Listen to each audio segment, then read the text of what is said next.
sort of realizes that, but then it's kind of too late. You know, he sort of dies as he's realizing those sorts of things about existence and himself and so on. So what do you think Shakespeare, if he was sort of whispering to us 400 or 500 years later, is trying to say about leaders when he seems to be giving us these lead characters who are not always that good at leading?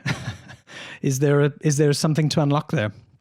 For sure. I mean, I've been unlocking bits of it for 25 years, so it depends how long you've got. But in the headlines, he was holding up a mirror to nature. That's what he has Hamlet say. The purpose of art is to hold a mirror up to nature.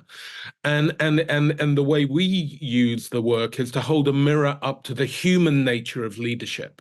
So leaders are human. We all have our gifts, we have our flaws. When we get on to talk about the archetypes later on, the gifts and shadows will become clearer, I hope, for your listeners, in terms of how we use them in the mythodrama work.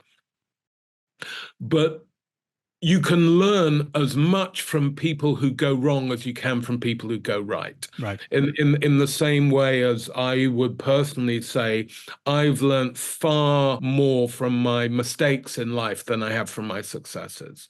So the successes are nice, but the mistakes are where the learning happens. And that's, I think, what enables transformation.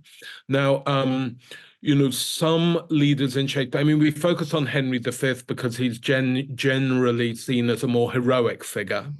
Right. We focus on Macbeth in contrast with the young Prince Malcolm. Macbeth is some person who's overambitious, who becomes a tyrant, and Malcolm is the person who starts running away, who ends up being the savior of Scotland. Right.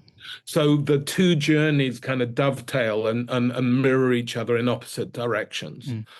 We use Julius Caesar with 4 flawed leaders who all end up, you know, creating a civil war between them around influence and politics, and so on. Tempest, Prospero is deeply flawed, but he's enabling another generation to come into being. So we use that about change. And As You Like It is the one where Rosalind, as the kind of heroine of the play, works her magic to change a system from one that has become very corrupt to one that has a chance of regaining some innocence and freshness to it.